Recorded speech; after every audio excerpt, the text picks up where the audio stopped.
Peace. So today's mathematics is knowledge culture, which is 1 and 4 or the 14th.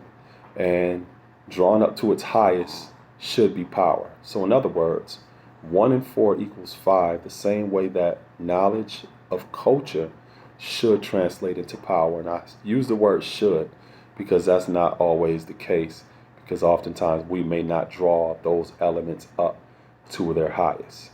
What do I mean by that? When you look at just life as it is right now and the World Wide Web and technology, we have access to information 25 hours a day and 8 days a week. There's never not a time where we don't have access. But just because we have access to that information or knowledge, it doesn't mean that we automatically incorporate that into our life or it becomes a part of our lifestyle or our culture. And it definitely doesn't mean that we become an influencer in a positive way within our families, our communities, and the society at large. That requires a lot of effort, commitment, sacrifice, discipline, many different other components in order for that process to actually work. You can Google holistic healthcare remedies right online right now and look up a series of different articles and research and everything about incorporating new things into your life that can improve your quality of life. Everyone has access to that. But look at the health disparities that we see around us in our municipality, within our counties, within the country as a whole. It shows you that a lot of people, although we have access to that knowledge, it's not being incorporated into our way of life or our culture, which also means that we're not putting ourselves in a position to be the example of that truth and be influential in a positive way to our families, our communities, and the society at large. Again, that takes effort. Our knowledge culture degree in the 140s asked the question, who are the 85%?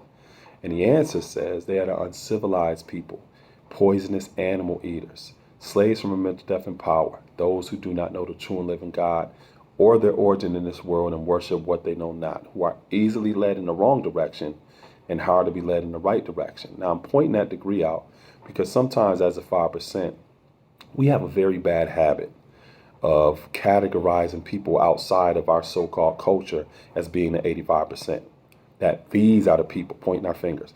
These are the people that fit that description because they eat poisonous animal. They don't know who the true and living God is or their origin in this world. They easily led and all this other stuff. But the reality of it is, there's many of us as so-called 5%ers that demonstrate those same so-called qualities that we ascribe to everybody else.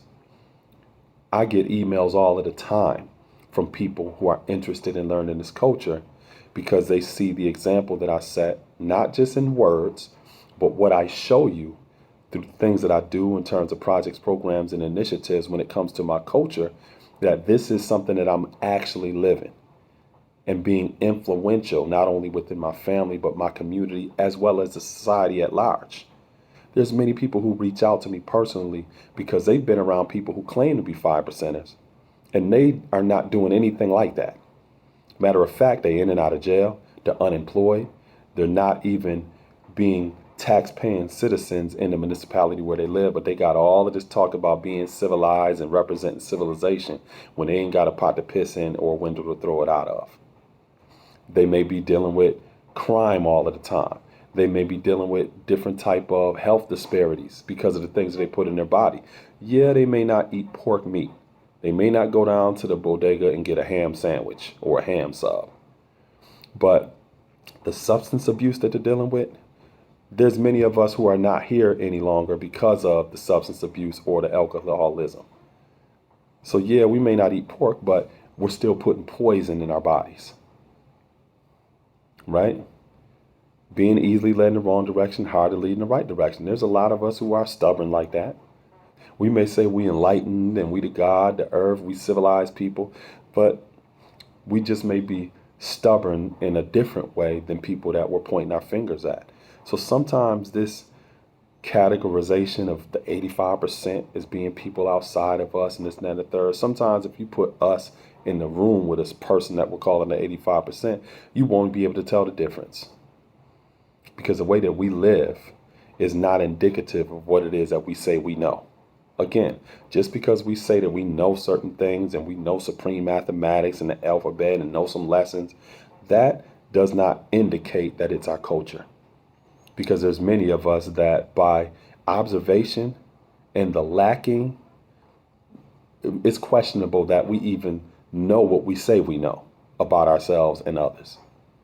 And that's definitely questionable when it comes to the manifestation of power, because there's a lot of us who are dealing with a mental death in power. We may say we the 5% and all this other stuff, and we talk very lofty and sound like we powerful, but we have no power of influence in our own families, in our communities. People don't know us. People don't trust us.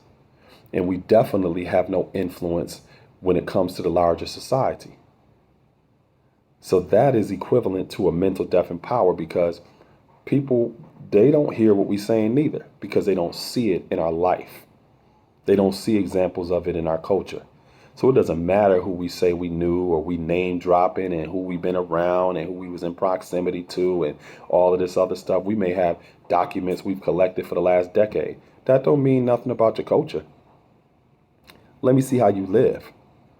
And even greater than that, let's see how that is transformative in terms of you being influential in your family, your community, and the society at large. Where's the evidence of that?